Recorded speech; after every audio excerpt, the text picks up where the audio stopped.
you're ready, we'll start there. The Science, Space, and Technology Committee will come to order.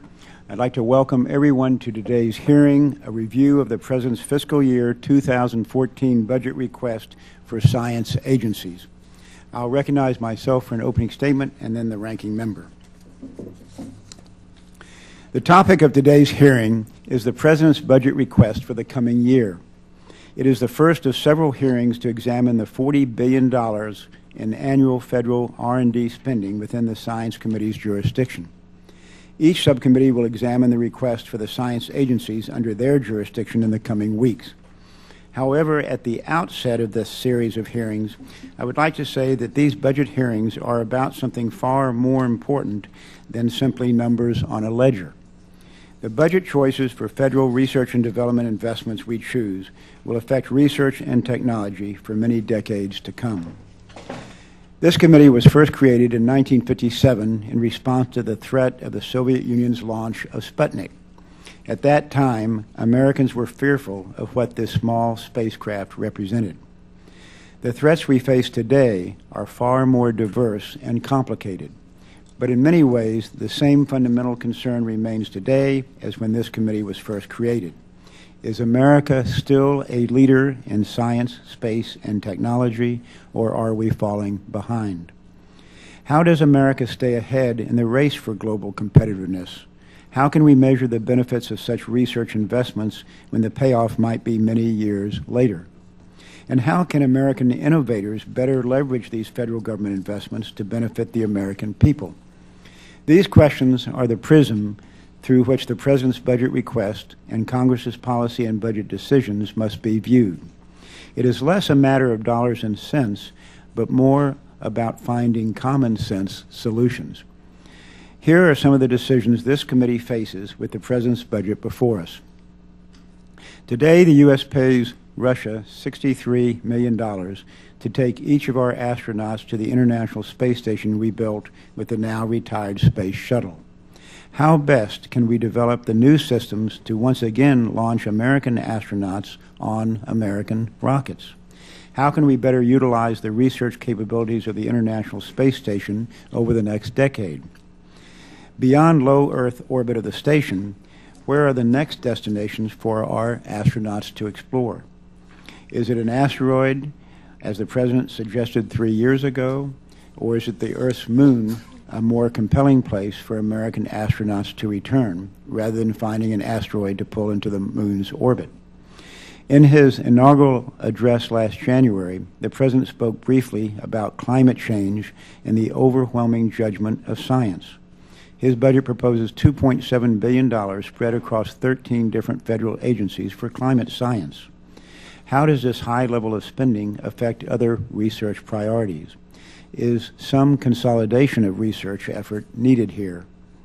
Today, China and other countries are using the very same Internet computer connections America invented and built over decades to spy on high-tech American companies and laboratories to gain our know-how and intellectual property. They might even attempt to cause physical damage using the computer systems that drive our society today. What is the best way to defend against cyber attacks and intrusions? These are only a handful of the decisions before us as we consider the President's fiscal year 2014 budget request for federal research and development.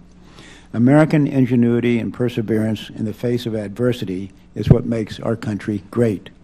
We have many challenges before us, technological, scientific, and budgetary, but we will face them with the same determination Americans have in our past. And that concludes my opening statement, and the gentlewoman from Texas, Ms. Johnson, the ranking member of the committee, is recognized for her opening statement. Thank you very much, and good morning. And welcome, Dr. Holdren. It's good to have you back before the committee, and as we began to digest the President's fiscal year 2014 R&D budget proposals, I am pleased that the President remains committed to prioritizing investments in research and development and STEM education in his request.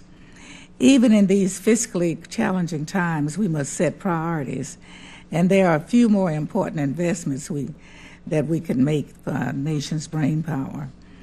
The scientists, engineers, and innovators of today make discoveries and develop technologies that generate whole new industries and jobs, improve the quality of life and the security of our citizens, and to keep our nation thriving in a competitive world economy.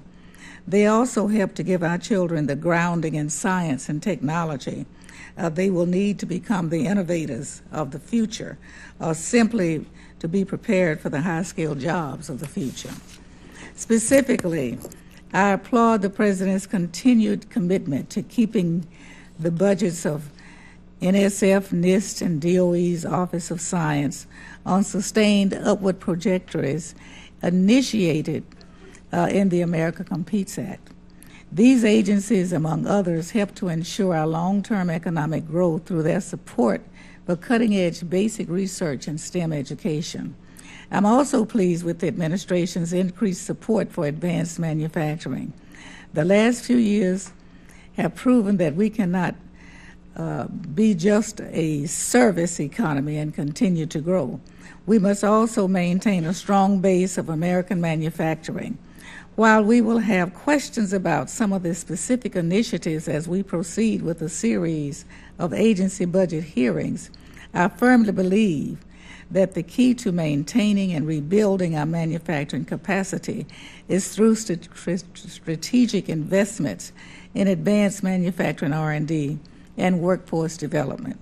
I also support the increased funding for the U.S. Global Change Research Program. Scientists are telling us that the climate is changing, and I don't understand why some of us keep fighting that. The significant increase in extreme weather events across the globe, it snowed in Texas last week, as it was 80 degrees here. Recent years and the empirical records of increased global temperatures and greenhouse gas concentrations should be evidence enough. I hope we act before it is too late to direct our nation's great brain power to developing solutions to reduce the warming and mitigate the impacts of our most vulnerable communities. At the same time, I'm concerned that in a number of cases, agencies are being given increased responsibilities without being provided the necessary additional resources. NASA is a case in point, with some climate responsibilities previously assigned to NOAA being shifted to NASA without the out-year budget being adjusted accordingly. In addition, NASA is now being asked to carry out an ambitious asteroid retrieval mission, which, while making use of some existing projects, will clearly also require significant new development work to be undertaken. In both of these cases, is the administration going to provide to NASA the additional resources required to successfully carry out the mandates that have been given, or is it going to require NASA to cannibalize other important activities? And finally, I want to address the administration's sweeping proposal to reorganize the federal STEM education programs. I support the administration's effort to develop a coherent vision and strategy for federal investments in STEM. I firmly believe in a federal role in STEM education, but I also believe that we must hold ourselves and our agencies accountable for these investments. We need to prioritize and we need to focus on outcomes, not outputs or dollars spent. This is exactly what we asked you to do in 2010 Competes Act, and I'm happy that you took the task seriously. At the same time, the release of this proposal before we have the strategic plan in hand makes it difficult for us to understand and evaluate all of the decisions and realignments. I hope, Dr. Holdren, that you will be able to elucidate more of this for us today, and I urge you to prioritize getting us the full report. I am supportive of your process, and I want to be supportive of your outcome. But the longer you wait to share your detailed plans and justifications, the greater the chance that member and stakeholder concerns will grow and your tremendous efforts will be set back at least a year, if not longer.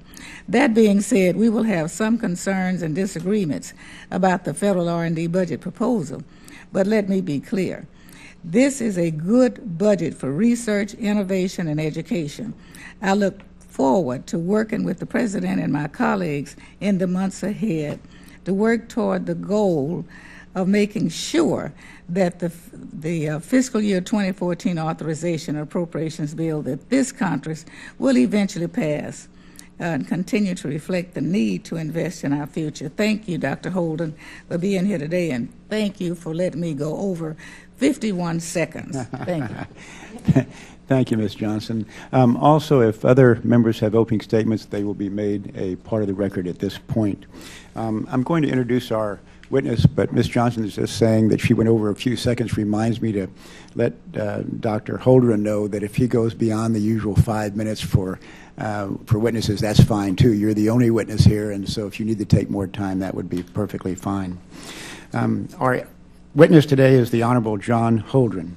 Dr. Holdren serves as the Director of the Office of Science and Technology Policy at the White House, where he is both the Assistant to the President for Science and Technology and co-chair of the President's Council of Advisors on Science and Technology. Prior to his current appointment by President Obama, Dr. Holdren was a professor in both the Kennedy School of Government and the Department of Earth Science at Harvard. Previously, he was a member of the faculty at the University of California, Berkeley, where he found and led a graduate degree program in energy and resources. Dr. Holdren graduated from MIT with degrees in aerospace engineering and theoretical plasma physics. As our witnesses know, they're normally limited to 5 minutes, and as I've just mentioned, please take more if you need to. And Dr. Holdren, we look forward to your testimony. Well, Chairman Smith, Ranking Member Johnson, members of the committee, I'm certainly happy to be here with you today to discuss the civilian science and technology components of the President's fiscal year 2014 budget. The President, in his most recent State of the Union address, articulated three overarching priorities: making America a magnet for new jobs and manufacturing, unlocking the promise of American energy, and educating our citizens with the skills and training to fill the jobs of the future. The President's 2014 budget supports these three priorities by investing strategically in science and engineering research and in STEM education. We know from decades of experience that these are the kinds of investments that will pay off for the nation in the years ahead. They are the kinds of investments that a forward-looking nation must maintain even in economically trying times. By building and fueling America's engines of discovery, these investments promise to expand the frontiers of human knowledge, revitalize America's manufacturing sector and promote sustainable economic growth, cultivate a clean energy future for the nation, improve health care outcomes for more people at lower cost, manage competing demands on environmental resources while addressing global climate change, and strengthen our national security. Importantly, the President's budget does so without adding to the federal deficit, balancing increases in some areas with decreases in others, and doing so strategically rather than with the blunt tool of sequestration. The numbers have been out for about a week now, so I'm not going to take a lot of time going through them in detail, but as you know, the President's budget proposes $142.8 billion for federal research and development in FY14. That's an increase of 1.3% over the 2012 enacted level, and proposes $69.6 billion for non-defense R&D, which would be an increase of 9.2%. These increases are offset, as I mentioned, by strategic cuts. For example, the $71.5 billion proposed for development, the D in R&D in the 2014 budget, represents a decline of $3.8 billion in that category. Because the final 2013 appropriations were so recently enacted, the comparisons in the budget and those I will make here today are between the 2014 proposals and the enacted 2012 appropriation. And I use current dollars, not adjusted for inflation. If you want to adjust them for inflation, the estimate for inflation between 2012 and 2014 is estimated to be 4.0%. Among the particular highlights of the budget, it provides targeted support for three agencies repeatedly identified as especially important to the nation's continued scientific and economic leadership: the National Science Foundation, the Department of Energy's Office of Science, and the National Institute of Standards and Technology Laboratories. The increase there is 8.0% for those three combined. They total $13.5 billion. The budget provides $17.7 billion to NASA including funds for the continued development of the Space Launch System and the Orion Multipurpose Crew Vehicle to enable human exploration missions to new destinations, including an exciting mission in the planning stages that would bring an asteroid within range for a human visit. Within the Department of Energy, the budget proposes an energy security trust to support research into transportation technologies to shift our cars and trucks off oil and insulate American families from volatile gasoline prices. And it provides $379 million for the Advanced Research Projects Agency Energy, or ARPA-E, to support transformational discoveries and accelerate development of clean energy technology. The budget also supports several high-priority interagency science and technology initiatives, including the Networking and Information Technology R&D Program, the National Nanotechnology Initiative, and the U.S. Global Change Research Program, as mentioned by the Chairman. Finally, the budget proposes $3.1 billion for STEM education programs. That's a 6.7% increase. And it would reorganize the welter of small STEM ed programs spread across the mission agencies into about half the current number to improve focus, coordination, and evaluation. In closing, let me emphasize the long-standing bipartisan cooperation that has characterized the federal government's work to maintain America's global leadership position in science, technology, and innovation over many administrations. My colleagues and I in the Obama administration look forward to continuing to work with this committee and the rest of Congress to strengthen the nation's science and technology portfolio in order to sustain and expand the economic and other societal benefits that that portfolio underpins. Thank you very much. I think I'm just a few seconds over. Dr. Holdren, thank you. I don't know how you got so much in 5 minutes, and there'll be a lot of questions on other subjects as well. And I'll recognize myself for questions.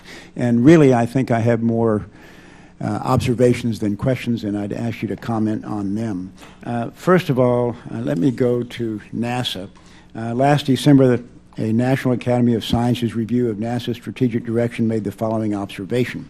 The committee has seen little evidence that a current stated goal for NASA's human spaceflight program, namely to visit an asteroid by 2025, has been widely accepted as a compelling destination by NASA's own workforce, by the nation as a whole, or by the international community. On the international front, there appears to be continued enthusiasm for a mission to the moon, but not for an asteroid mission. The President and the administration is now proposing to capture a small asteroid and bring it closer to Earth as a destination for American astronauts. I guess my question here is, it seems to me that most of the scientific community would prefer some form of a return mission to the moon. Why wouldn't we follow their advice? Let me say, first of all, that I think the situation has changed in a number of important respects since the National Research Council report, which you quote. It is true that there was a degree of lack of enthusiasm, a lack of excitement among some about the initially proposed mission to send U.S. astronauts to an asteroid by 2025. But the things that have changed, and have changed that picture very substantially, is number one, NASA has developed an extraordinarily ingenious and cost-effective new approach to that mission, which entails sending a robotic probe to a small asteroid, towing it to a position about 40,000 miles outside the orbit of the moon, and sending U.S. astronauts to visit it there and to sample it and to return the samples using the Space Launch System and the Orion Multipurpose Crew Vehicle that are already being developed. And by the way, we were already planning to visit the location to which that asteroid would be towed, an equilibration point just beyond the orbit of the moon, and Dr. Holdren, as a way station for heading to Mars. So we're now seeing a lot of enthusiasm. Let me just interject real quickly. I know this is a new mission, but it never appeared on any of the recommended missions by the academies or by the various panels that were asked to make recommendations. So it is a new mission. Maybe we need to wait and see how it is received by the scientific community. But it just seems to me to be a little bit of an afterthought when the first mission didn't get supported by the international or by the scientific community. But I realize it's new, and we can weigh it as we go forward. Another observation is this. As I mentioned in my opening statement, I think there are 13 agencies that engage in climate change research. There's only one agency, NASA, that is engaged in space exploration. Why not let NASA focus on its missions in regard to space and let the other 12 agencies focus on climate change, since NASA is the only one that deals with the space exploration? Well, I would say, first of all, that NASA has long had a mission to planet Earth, a mission looking down as well as a mission looking out. And NASA has unique capabilities, as it does in other areas, including aeronautics and green aviation, next-generation air traffic control.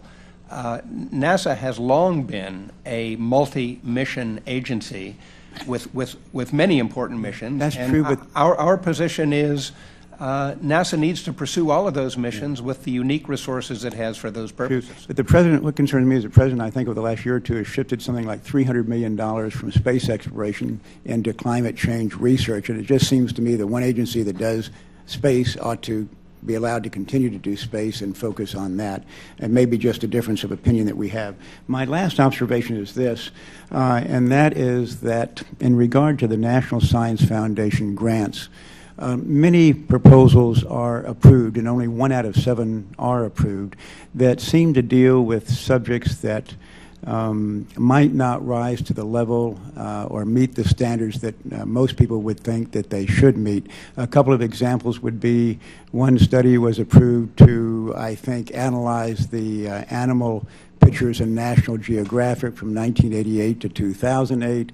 There was another in National Science Foundation grant that was approved that I think dealt with Chinese women's labor in the 16th century or something like that, and there have been a number that dealt with situations and cultural changes in China.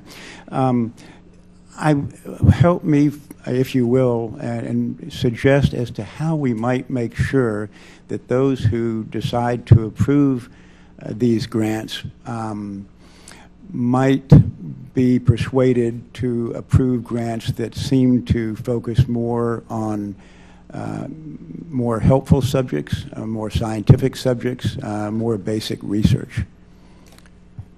Well, first of all, let me say, Mr. Chairman, that I think there has been a lot of good and important research in the social sciences funded by the National Science Foundation. I think you would probably agree. There's been research that has strengthened our democracy, that's increased the efficiency of our government, that's improved our foreign policy. Sometimes it is hard to tell from the title of a project what its merit is, but I would also concede that as rigorous as NSF's review processes are, there is always room for improvement.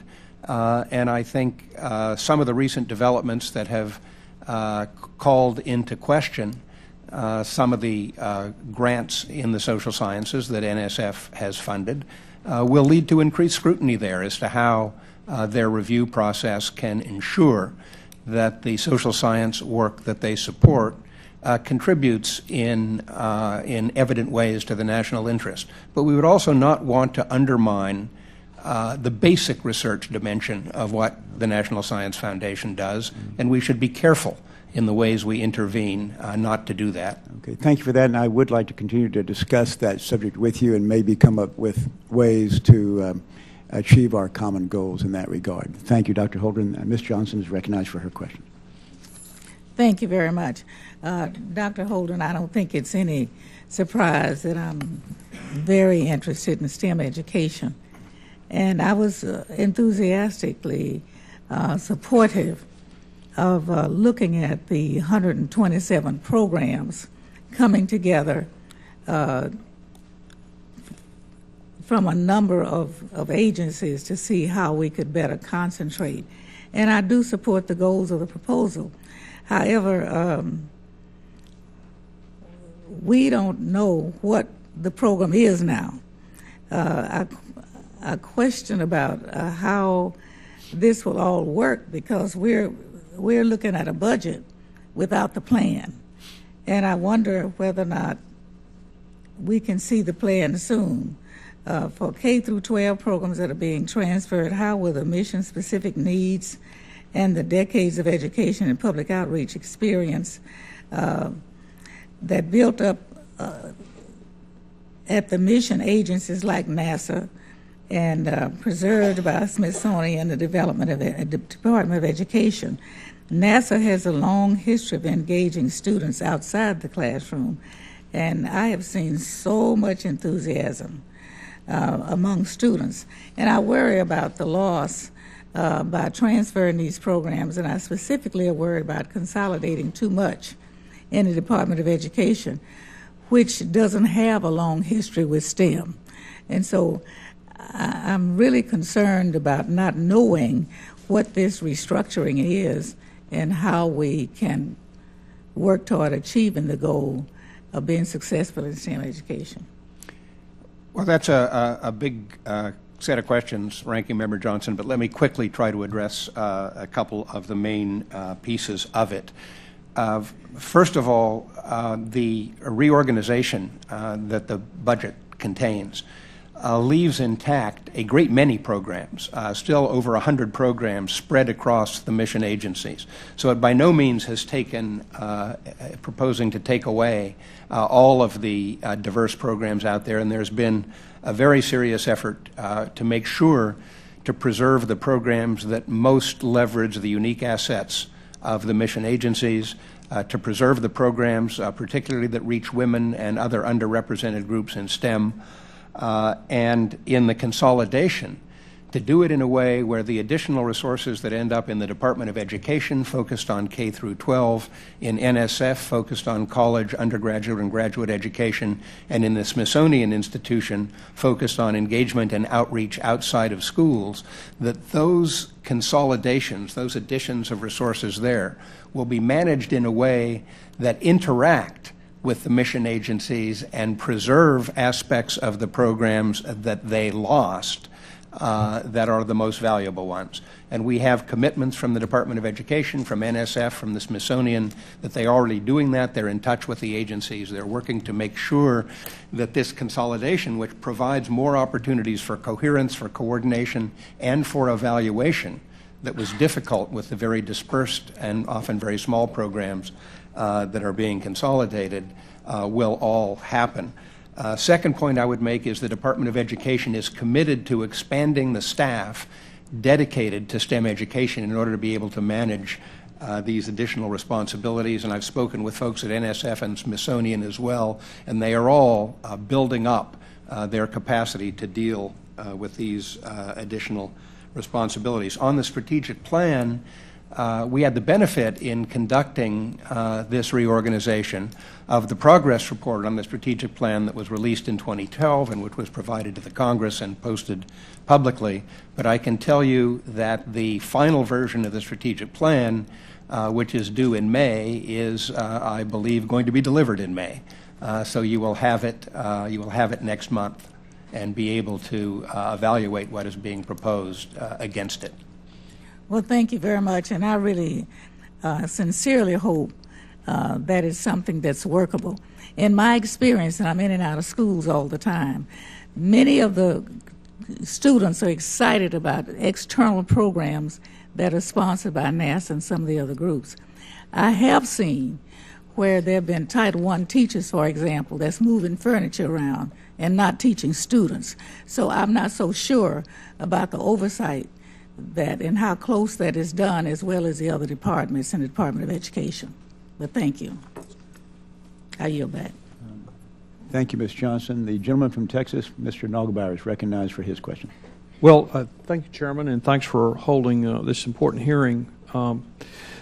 As you know, Dr. Holdren, the Keystone Pipeline would deliver an estimated 830,000 barrels of oil a day to U.S. refineries and would alleviate supply pressures that contribute to high gas prices, enabling Americans to receive oil from our best ally in Canada instead of our foreign adversaries such as Venezuela.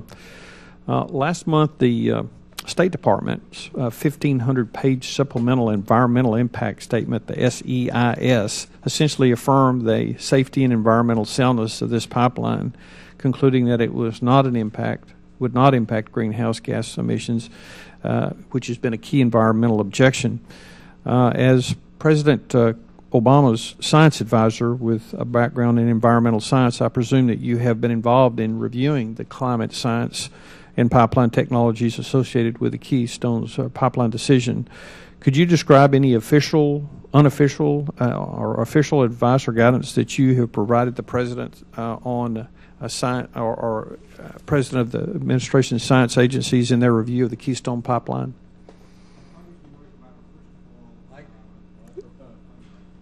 Congressman, first of all, as you know, the main locus of that decision ultimately will be the State Department. Obviously, the President is interested in it and is looking at it, and Secretary Kerry and the President are obviously committed ultimately to making the decision that's best for the country and best for the American people. The advice that I give the President, I give him in my capacity as the Assistant to the President for Science and Technology, and I cannot discuss the content of that, but I can tell you that this has not been a major focus of my activity, and I've not, in fact, had any conversations with the President at this point about the Keystone Pipeline. He might in the future ask me about scientific aspects of it, but that has not happened until this point. Well, let me ask you a question then. Do you share the perspective of the State Department report that the pipeline does not increase the amount of greenhouse gas emissions, and if it is, it's a negligible amount? You need to turn your mic on. I keep forgetting that. We in the Executive Office of the President, again, have not been given the responsibility at this point to review that. I wouldn't want to preview what we might conclude if the President asks us to look more closely at the science in that particular assessment. Have you looked at the science? I personally have started to look at the assessment, but I've not reached any conclusions. Yeah. So another question that I had was, when we look at particularly the satellite program for weather, and that program has been plagued with a lot of mismanagement. In fact, I want to read something here that the JPSS weather satellite program is projected to cost, I think, like $13 billion between now and 2028. But last year, an independent review team called the administration's management of this program dysfunctional and recommended that NOAA refocus the joint JPSS system program on its primary mission, weather sensors, and not climate monitoring. Do you agree with the review team's assessment about the dysfunctional management priority of the weather sensors for the JPSS program? I agree with the findings that there were serious management problems at the time the study was done. NOAA and the Commerce Department have taken those recommendations very seriously and have already implemented a great many reforms in the management of that program. And the JPSS is now on schedule, within budget, has met a number of its milestones actually ahead of schedule. I think that report of the independent review team was extremely useful, and again, it's helped put that program back on track. So what are you doing to monitor that? Well, you know, Congressman, when I came into this position, I was told in my confirmation hearing that one of my obligations was to fix the polar orbiting satellite system, which was a mess. We spent a year and a half working with all the relevant agencies, with NOAA, with NASA, with the Department of Defense, and we believe we did basically put in place the ingredients of a fix. The IRT report was a course correction for the part of it that ended up at NOAA. We are monitoring that very closely. I continue to consider it my responsibility as the director of OSTP to make sure that that program stays on track. We cannot afford a gap in our polar orbiting satellite coverage of weather, and it's our intention to avoid a gap. Do you get periodic reports on the progress? Oh, yes, absolutely. Yeah. Could you furnish the committee a copy of the most recent report on that? Well, I can certainly provide some relevant material to you. A lot of the reports that I get are in conversations with the administrator of NOAA, currently the acting administrator, Dr. Kathy Sullivan, and in discussions with the acting Secretary of Commerce, Dr. Becky Blank. So I can't provide you transcripts of those conversations, but they have certainly been taking place frequently. And I can provide you with some other material that summarizes our understanding based on those conversations and conversations that have gone on with OMB on the state of progress. I'd be happy to do that. Thank you. Thank you, Mr. Nagelbauer. The gentlewoman from California, Ms. Lofgren, is recognized for her questions. Thank you, Mr. Chairman, and it's great to see you, Dr. Holdren. Thank you for your service to our country and to science. It's always a pleasure to communicate with you. And I want to appreciate publicly your efforts with our national labs to make sure that they are getting the support that they need, and especially thank you also for your trip out to Sandia and Lawrence Livermore last year. It had a tremendous boost for morale for the scientists, and it meant a lot, I think, to all of them. I want to talk about, and I know this will probably come as no surprise to you, the National Ignition Facility at Lawrence Livermore National Lab, and I appreciate that we're trying to make sense of the numbers that are coming out of OMB, but here's what I think is the case. I mean, in 2012, we had a budget for the National Ignition Facility of $486.8 million. The administration requested only $271 million in 2013. As you know, we added $32 million in a bipartisan effort here in the House, but because we did not get the appropriations bill to the finish line, that in the end was not provided to the National Ignition Facility. I realize that there are apparently efforts to allow for direct charging by the National Ignition Facility, but it's not clear to me how that's going to work. We spent $5 billion building the best tool in the world for this. As you know, the National Academy, National Research Council just finished a 2-year study on the inertial confinement fusion effort and determined that it is a national research priority and that the NIF is a critical research tool. So here's my question. Is it the intent of the administration to eliminate the fusion energy program at the National Ignition Facility at Lawrence Livermore Lab? And if not, how are we going to avoid that result? Well, thank you for that question, Congresswoman Lofgren. As you know, I am committed, Secretary Chu is committed, and I expect, if confirmed, Secretary Moniz will be committed to maintaining this valuable facility and using it for the variety of purposes for which it was designed.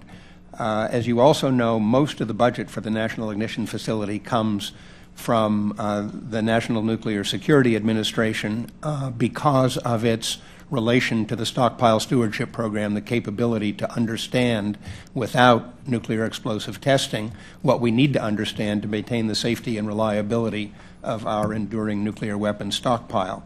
That has always been the case. The primary source of funding was the weapons program, remains so. There has been a small amount of funding that has come from the fusion energy side of the operation in DOE, which has been based on the proposition that ultimately inertial confinement fusion as being pursued in this facility might be a viable commercial energy source. The fusion budget, however, is now under intense pressure because of the rising costs of ITER, the International Thermonuclear Engineering Reactor, and the need to maintain a strong domestic plasma physics program. And so this year, DOE decided that the modest support for NIF that it provided from the energy side would not continue to be provided. But that doesn't mean that the value of NIF to demonstrating ultimately the possibility of harnessing fusion energy in this way will be lost, because the main thrust of activities there will continue. If I could, and I thank you for that reassurance that our intent is actually not to close this program.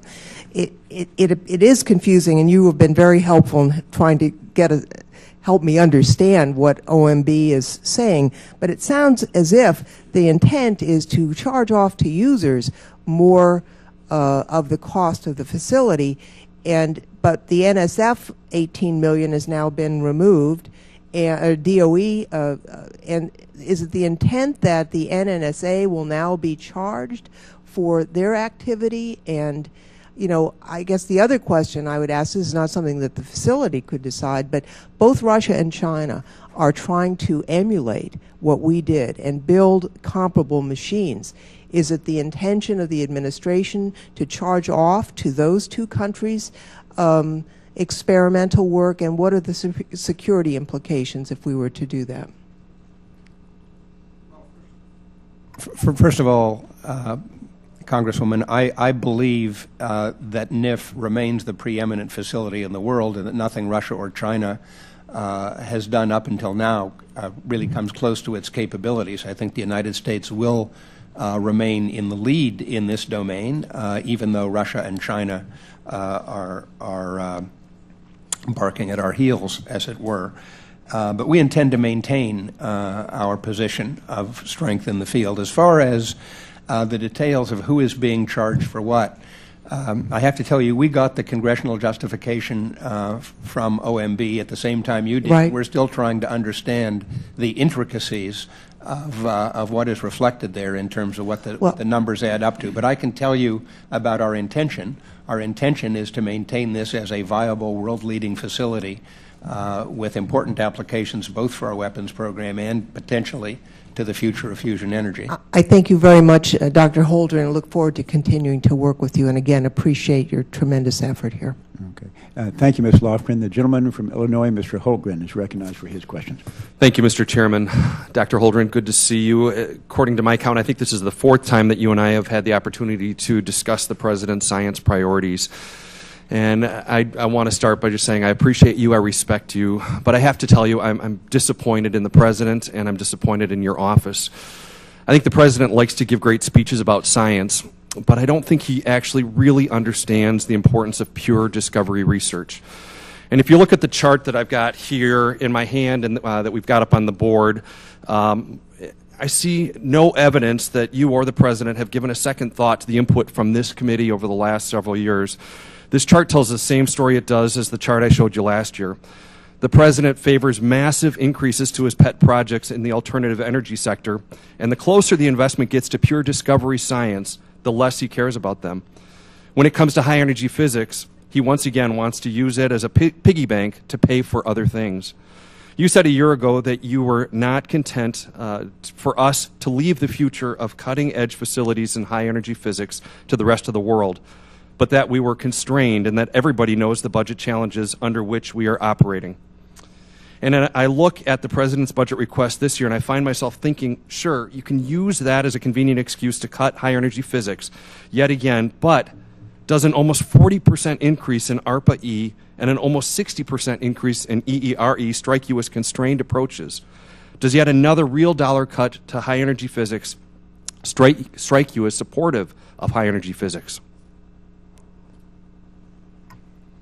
Well, let me say that, first of all, as I know you know, we are in a world of pain when it comes to the amounts of money available to us overall. I mentioned in my opening remarks that areas that were increased had to be balanced by areas that were decreased. And difficult choices were made in that domain, and reasonable people can disagree about what the most reasonable pattern of decisions would have been. But we are maintaining a world-leading program in neutrino physics at the Fermi Lab. Let me jump in on that real quickly. Particle physics has been singled out by the administration for decreased investment year after year. It lost annual purchasing power of almost 25% in the last decade, which is in direct contrast to every other program in the Office of Science. Bill Brinkman, in the recent testimony to Congress, stated that we have squeezed too hard. Yet you and President Obama continue to decrease investment in this important area of basic research, as shown again in the latest budget request. How is this consistent with maintaining a position of leadership in the world in basic scientific research? Well, first of all, we have benefited from a very high degree of international collaboration in this domain, which has saved us some money. The extraordinary work to discover the Higgs boson, which took place at CERN in Switzerland, was carried out with enormously elaborate, expensive detectors and teams from the United States. The fact that it took place in Switzerland on a machine, much of which was paid for by other countries, saved us money, but it did not diminish U.S. leadership. Well, I would say it did. I think that should have happened here. I think we could have done much of that here. To maintain a position of leadership in any domain of particle physics, the plan of the U.S. community are to define leadership at the intensity frontier, where the focus of the greatest flux of particles, not the highest energy. The LBNE, as you mentioned, is a key facility necessary to establishing leadership in the area of particle physics.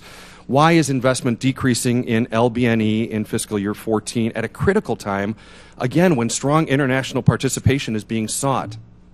There is funding for the LBNE within the Office of Science request for 2014. We continue to support it, and we believe that the overall plan that we're working to develop for out-year support for facilities will be able to support the LBNE. We have no disagreement with you about the importance of the intensity frontier.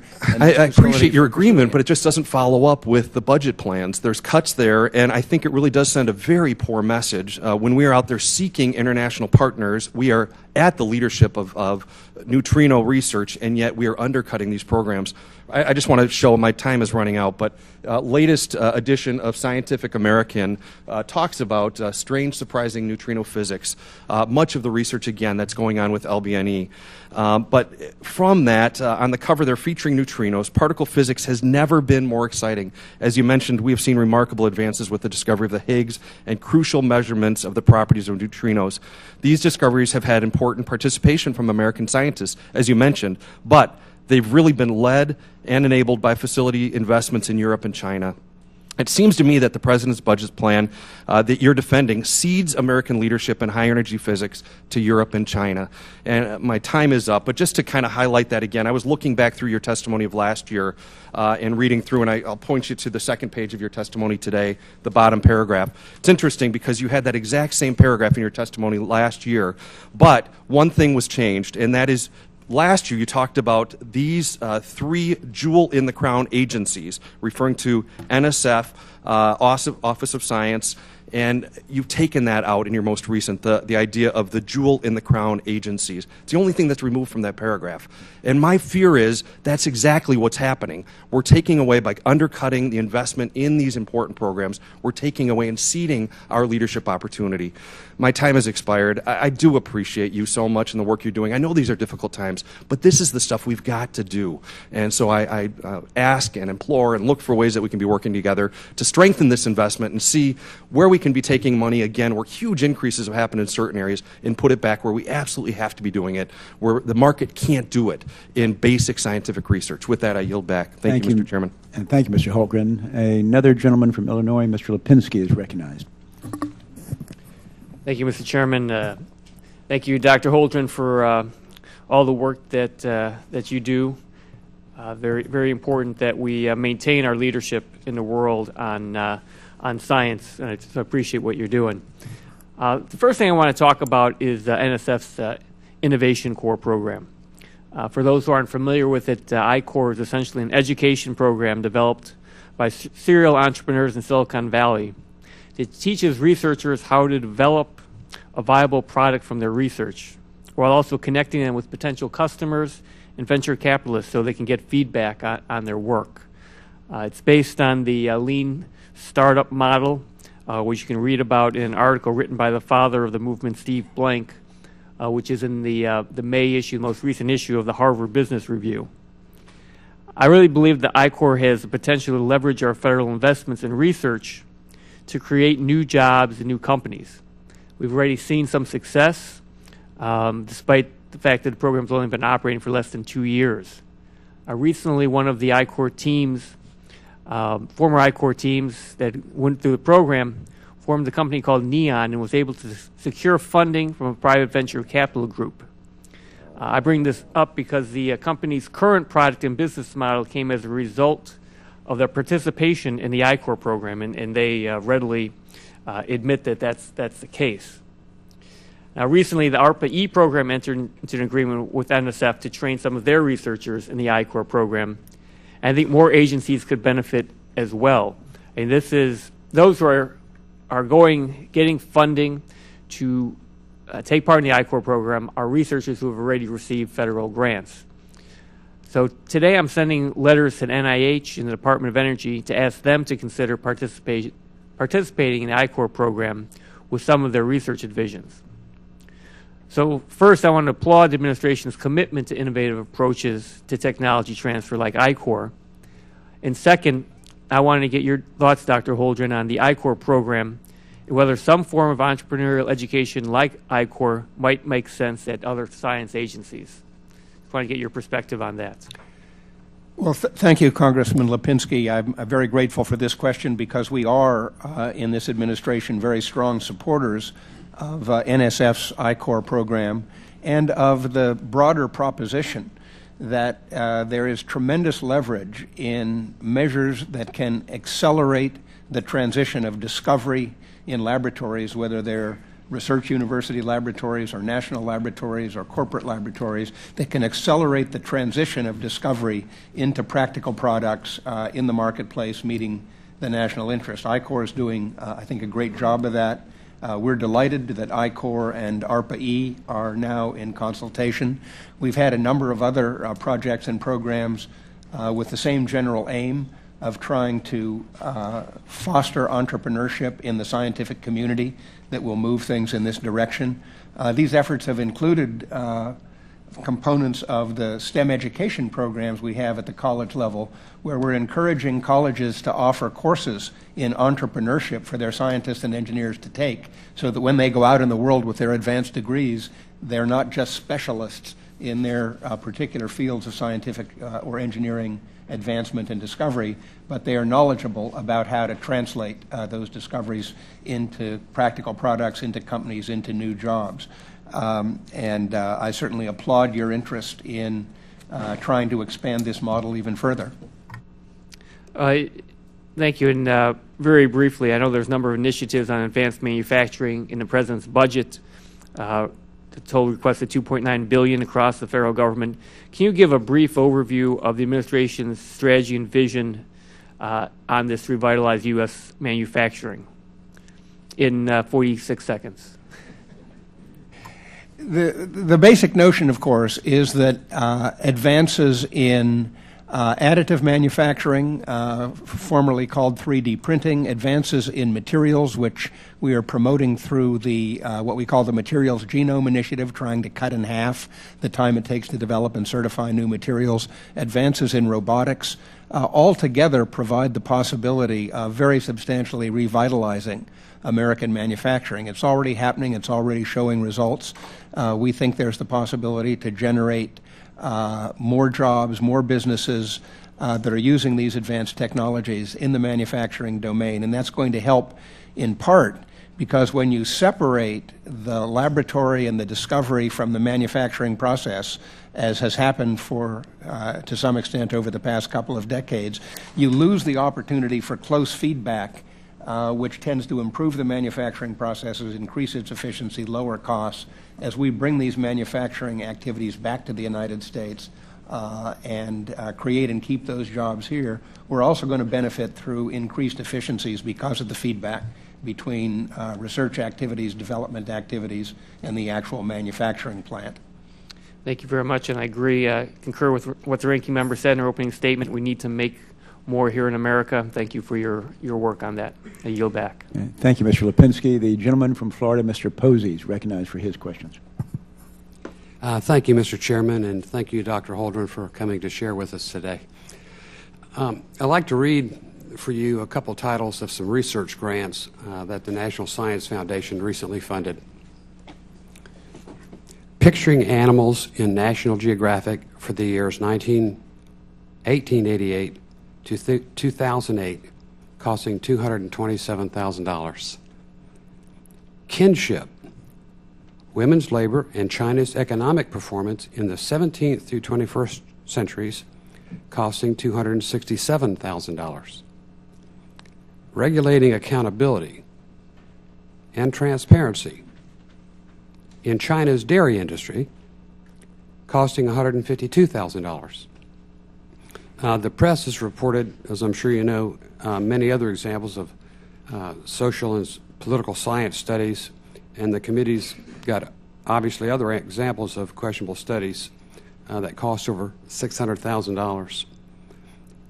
NSF's current spending on social, behavioral, and economic science studies is over $250 million a year. And the President's request increases this research spending over 7%, I'm sorry. Within that $250 million, staff says, approximately $10 million goes toward political science studies. This comes at a time when many households are being asked to pay more taxes to fund more studies like this, and the questions our constituents beg for answers to are, how do we justify such questionable studies as a priority for funding?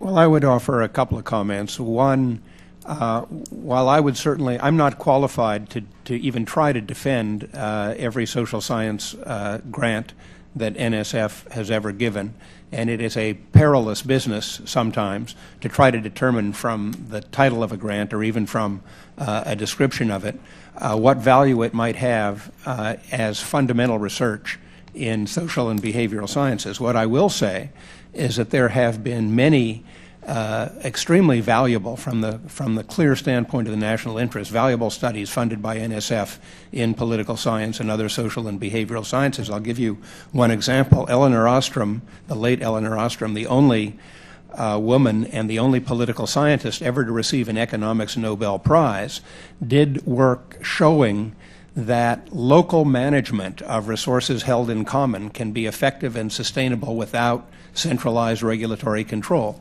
This is a finding that should have considerable appeal on both sides of the aisle. Yep. She got a Nobel Prize for it. She was funded by a series of NSF grants in political science. Well, I think we'll all agree that's probably a good subject to study. You know, how our economy works, how we make our economy better. But Chinese dairy industry regulation, China's economic performance, kinship, picturing animals, and I mean, it's just hard to conceive how those are important to our national security or our national interest. And you know, while I'm not advocating we stop all social science study spending, I just think it might be appropriate that much of that be left to the private sector. And I know the recently enacted Coburn Amendment requires that the director of the National Science Foundation certify that each and every social science study meets the criteria of promoting national security or economic interests of the United States of America. And I think that's a good and proper filter by which all future studies should be considered. Do you agree? I respectfully do not agree. I think that is too narrowly drawn. I think there have been many beneficial results from research funded by NSF in the social, behavioral, and economic sciences that have contributed, for example, to a better understanding of how our democracy works and how to make it stronger, that have contributed to making our government more efficient. Saying that the only possible justifications are clear economic benefit or national security benefit, I think would leave out a variety of important domains of NSF research. And I think with respect to the private sector, we know that the private sector won't fund fundamental research. So give me some of those other domains then, so maybe I can get a better handle on some bigger picture. Again, improving the efficiency of the United States government. There's been a huge amount of work supported by NSF in that domain. And national security. Well, frankly. You can make that argument, and maybe it is, but I think it's a dangerous thing for the Congress or anybody else to be trying to specify in detail what kinds of fundamental research the NSF should support. The NSF has developed on the whole an enormously respected track record in supporting basic research across the wide range of disciplines in which it works.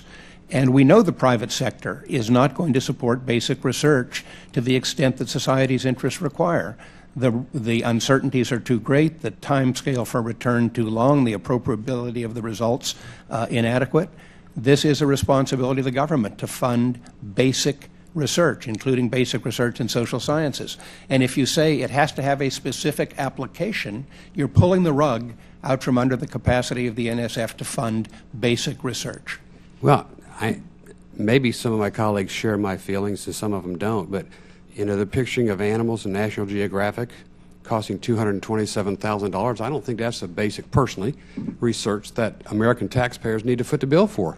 And I think if there's someone who thinks that's beneficial to them, perhaps they should start paying $227,000 for picturing animals in National Geographic during this period of time.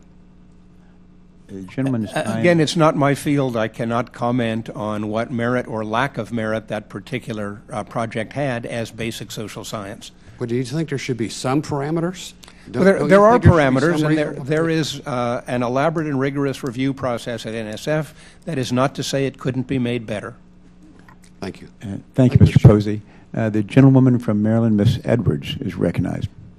Thank you, Mr. Chairman, and thank you, Dr. Holdren. I want to go back to the question of STEM education and the reorganization, because I do generally support the idea that we're consolidating some of these STEM education programs. I think it's important that the NSF play a very functional role in identifying what are the criteria for successful programs, what kind of guidance teachers need in order to be effective teachers.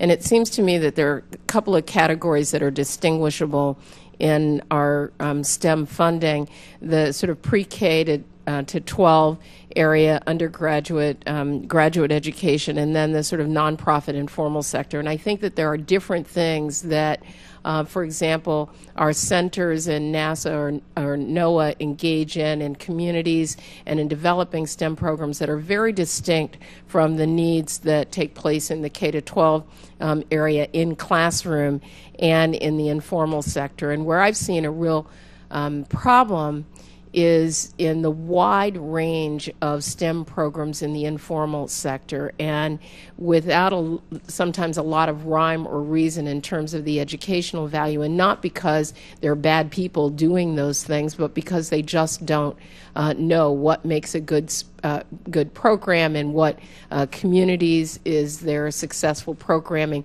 What are the demographic groups that we're targeting so that we make sure that the educational value makes sense. And so I would hope that going forward you would be able to make these distinctions from a budget standpoint so that the good stuff that's happening, like at Goddard Space Flight Center and the role that it plays in our local community and working with our school system and the NOAA Center, that those things aren't wiped out with the responsibility of the scientists who are really engaged in the research playing a role in developing that program, as distinct from these sort of informal programs that need, I think, a little bit more guidance and coherence. And so I wonder if you could tell me if you envision a role for scientists on the ground to participate with NSF, with the Department of Education in rolling out effective programs in communities and developing materials, because I would think that we would not want to lose that kind of expertise and that sort of hands-on involvement of people who are really, doing real work on a day-to-day basis, but also engaged with our young people in the classrooms. The short answer is absolutely yes. I appreciate very much the work that these programs at NOAA and NASA, and for that matter DOE and the Department of Defense, that have practicing scientists and engineers on the ground contributing to the educational process. These have been of great value. A lot of those programs have been left intact. Again, this reorganization affects about half of the dispersed programs that were out there, so half remain in place, and the ones that are being consolidated and moved in terms of their management to NSF or the Department of Education or the Smithsonian Institution.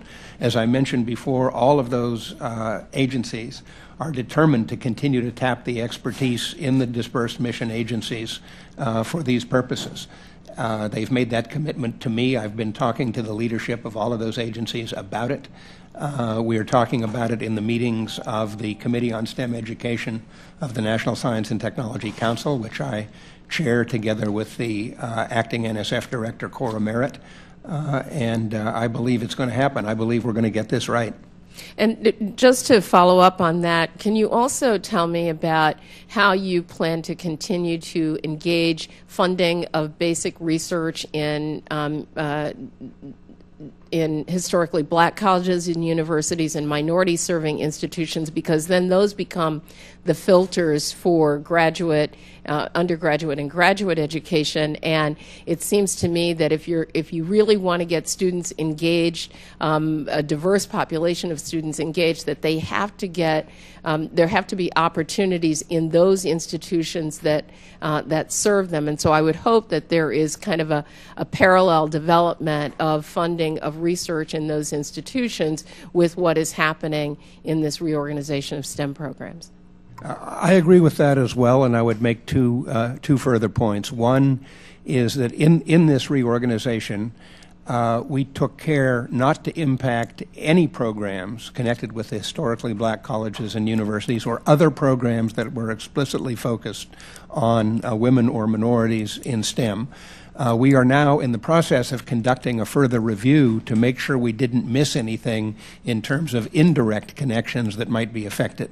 Because we're in complete agreement in this administration, the President feels very strongly about this, that one of the core elements of our STEM education efforts has to be to improve opportunities and access for women and minorities, other underrepresented groups in the STEM field. So we're taking that very seriously.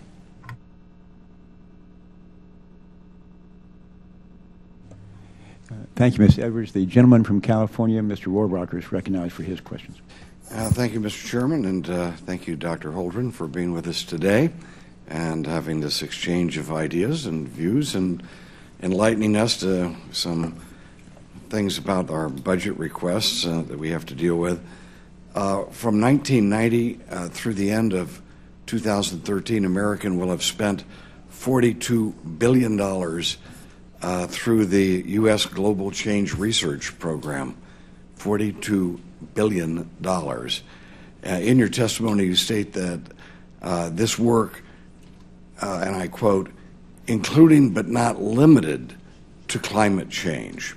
What other global change areas is being worked on, and what percentage of the $2.8 billion dedicated to these will be dedicated to these non-climate change areas that's coming out of the U.S. Global Change Research Program? Some of the areas on which the U.S. GCRP focuses include water, soils, desertification, deforestation, oceans. Please keep in mind there are 13 different agencies involved here with a wide variety of missions. They have different pieces of the action.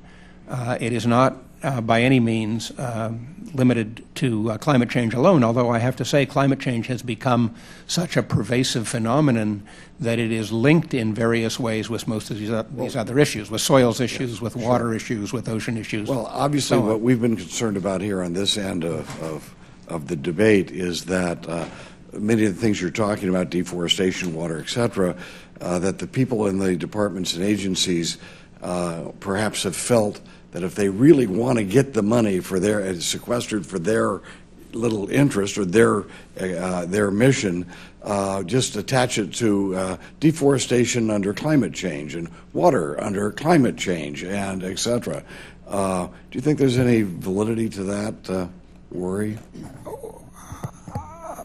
Basically, I don't. That is, okay. I think there's lots of work going on under the U.S. GCRP on these domains that is not particularly focused on the climate change dimension, but it is also important that work go on that does look at the interactions. Well, can you give us an example, for example, of this $42 billion in research that we've had since 1990?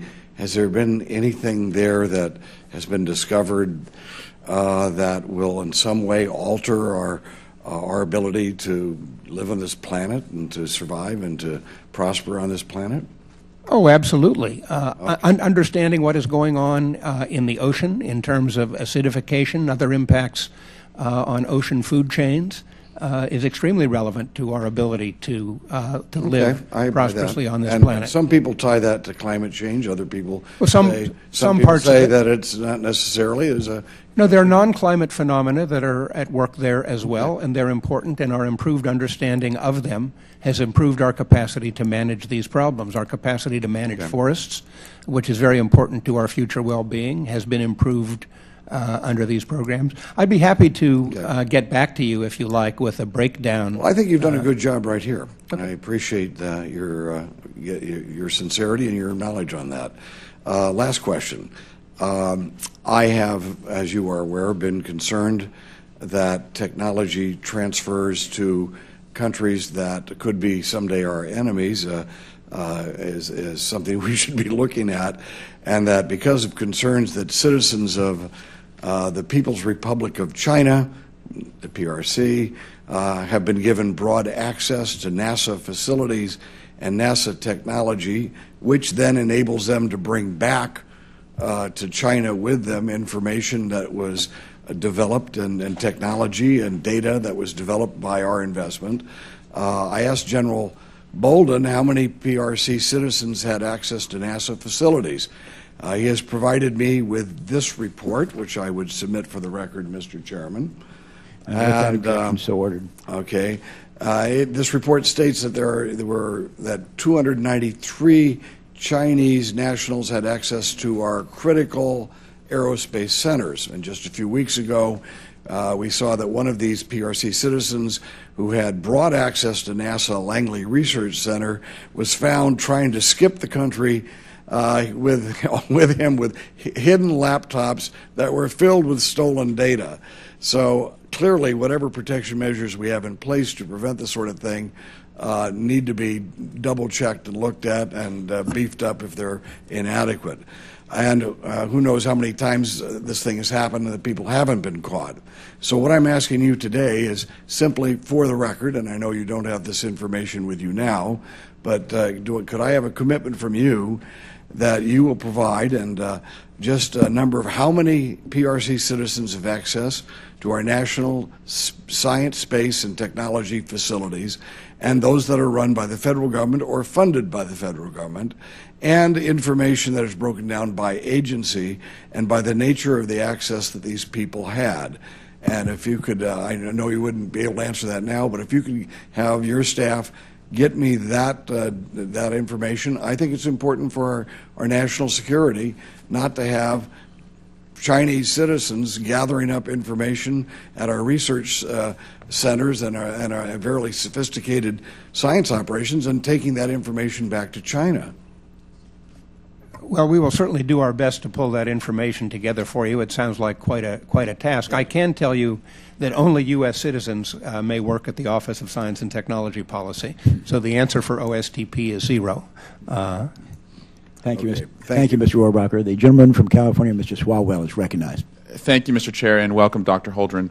I'm very grateful I'm a representative for Lawrence Livermore National Laboratory and also Sandia National Laboratory, and I'm grateful that my colleague on this committee, Ms. Lofgren, has been a tireless and fierce advocate for our laboratories, and many times members of Congress are advocates for what's in their district, and it's hard to look outside the district, but I am grateful that Ms. Lofgren has been such a champion for the laboratories, and I wanted to follow up on some of her questions about NIF because it is very important, and the administration is proposing cuts to NIF and the inertial confinement, fusion, and high yield campaign over fiscal year 2012, and these cuts could lead to the ending of research at this recently completed world-class facility. NIF has long received, as Ms. Lofgren pointed out, bipartisan support in the Congress, and it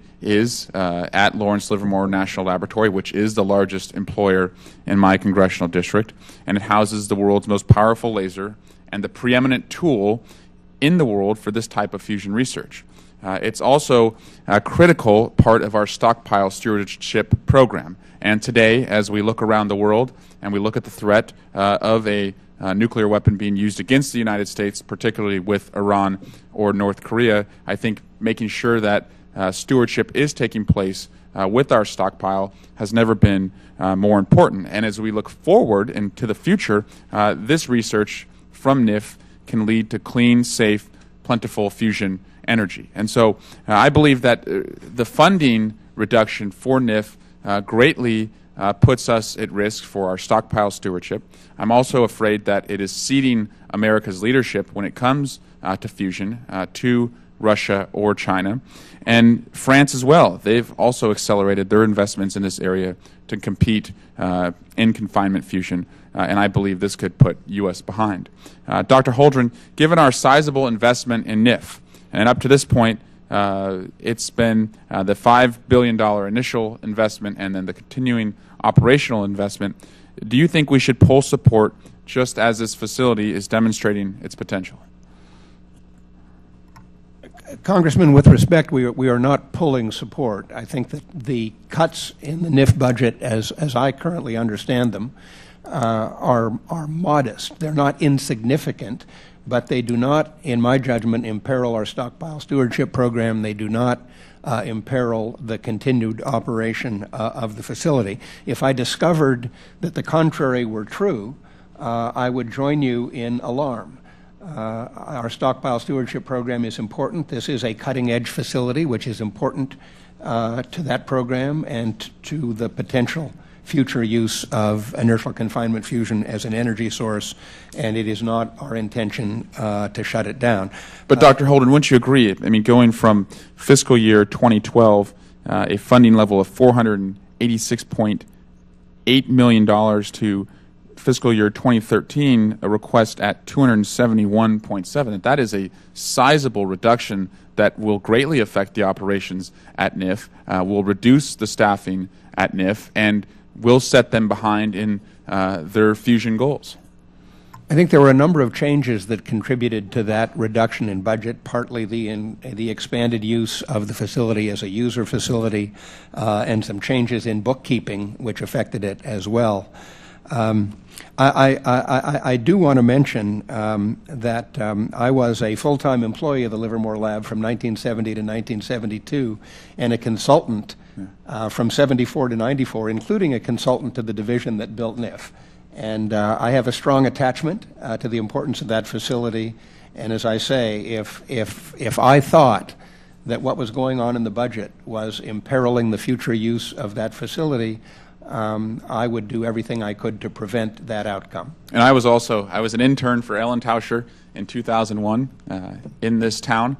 I saw NIF at its inception, and I see it as my role. And again, I'm very grateful that I have a colleague up here who also understands the importance, not just for our nuclear security, but also the future of our energy security. And I hope we can work together to make sure that it does have an adequate funding level so it can continue to make progress and, more importantly, reach the goals, which I hope we're close to reaching there. I will certainly continue to work with you and with Congresswoman Lofgren to that effect. Great. Thank you, Doctor. Thank you, Mr. Swalwell. The gentleman from Arizona, Mr. Schweikert, is recognized for his questions. Thank you, Mr. Chairman. Doctor, we're going to back up a little bit and have you sort of educate me on some of the process you go through. Your substantial portfolio is determining priorities and priorities for funding, and you make those recommendations to the President? The process that leads to recommendations to the President is a process that involves OSTP, OMB, and all the departments and agencies that have science and technology budgets, and that process and are you has sort of the multiple phases and back and forth and iteration. Doctor, would you consider yourself sort of the overall coordinator of such? I mean, you know. jointly with the director of OMB, I have the responsibility in the White House for overseeing those budgets and for making recommendations to the president. But again, we do it jointly with the departments and agencies. All right. And as you do that, how do you manage, particularly as a scientist as you are, how do you manage saying we're going to work to maximize primary research, basic research, and avoid political folklore, political goals being moved into those research and science allocations of resources? The short answer to how I and we manage this is with difficulty. It's human nature. We all have our... This is an enormous challenge. And one of the ways we avoid or try to avoid bias and political fads, as you suggest, is by having a great many voices in the process. Again, voices from the departments and agencies, voices from the diverse staff of OSTP. I don't do this by myself. I'd love a side conversation with you, because I can build you a model saying that's exactly the wrong way to do it because of sort of collective folklore that we all operate with. I mean, we all have our perception bias. But within there, I mean, one simple sort of a one-off example, I'm looking at some of the NOAA funding. What is it, the JPSS? And it looks like some of those dollars went to NASA, but not to manned spaceflight. It's gone into sort of the climate monitoring activities of NASA. Is that a sort of an example of, okay, this is our political belief system, this is, our goal, and stripping and moving monies around to keep financing that? No, it was not, in the sense that the money that left NOAA was money that had supported a specific set of climate change monitoring sensors, and NASA now has the responsibility for managing that set of sensors, so the money went with it.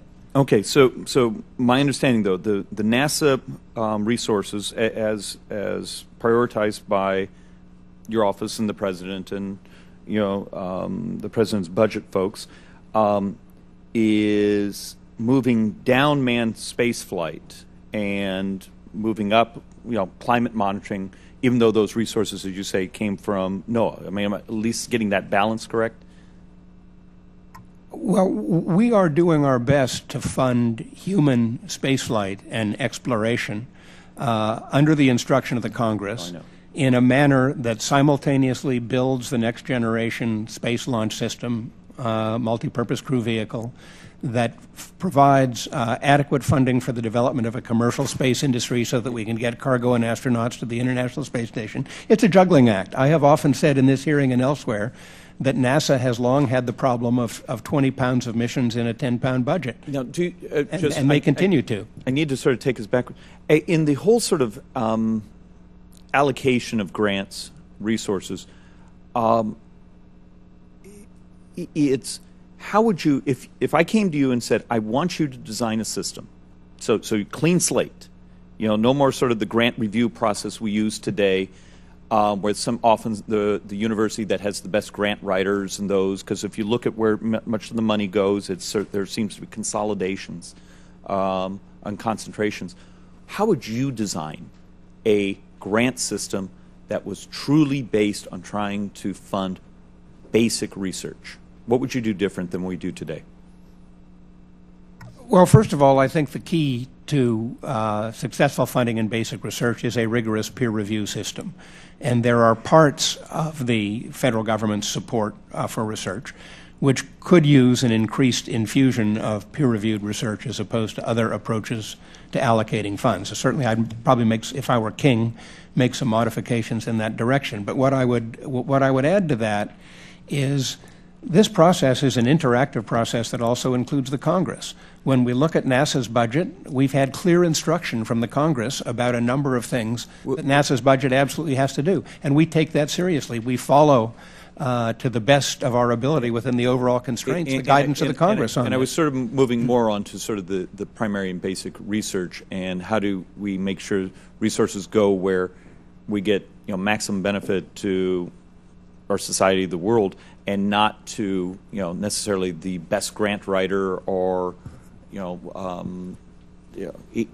have great concern on the benefits we're receiving and the allocation of how we do the grants.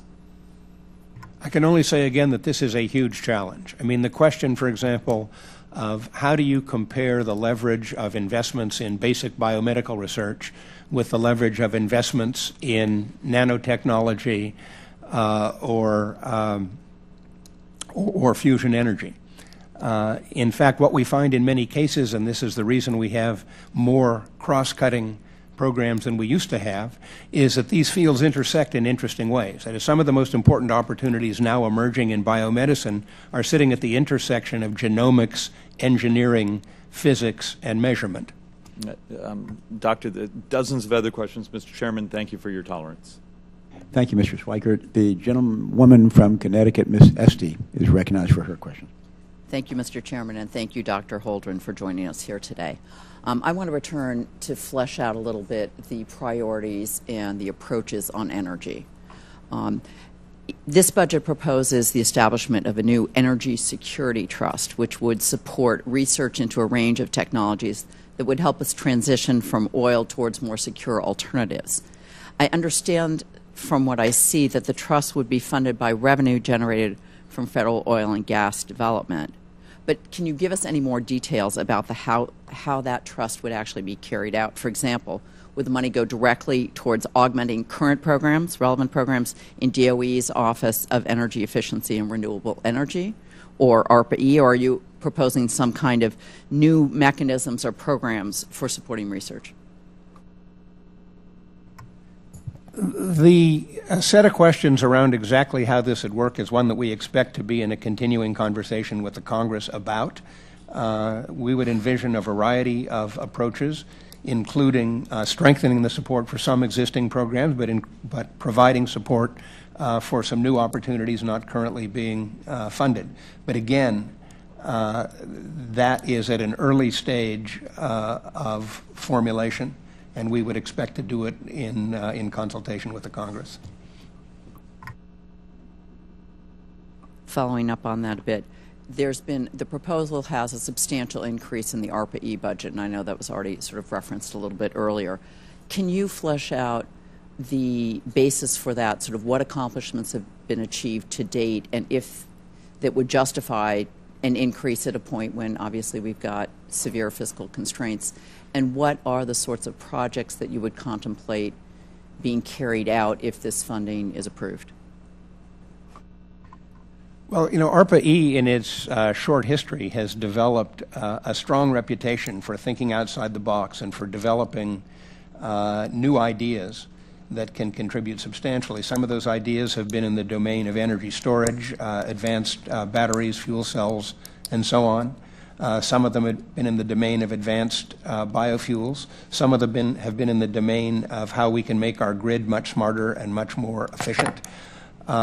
I think folks who follow the energy technology field closely believe that money invested in ARPA-E has had a lot of leverage, and so we're proposing to expand it on that basis.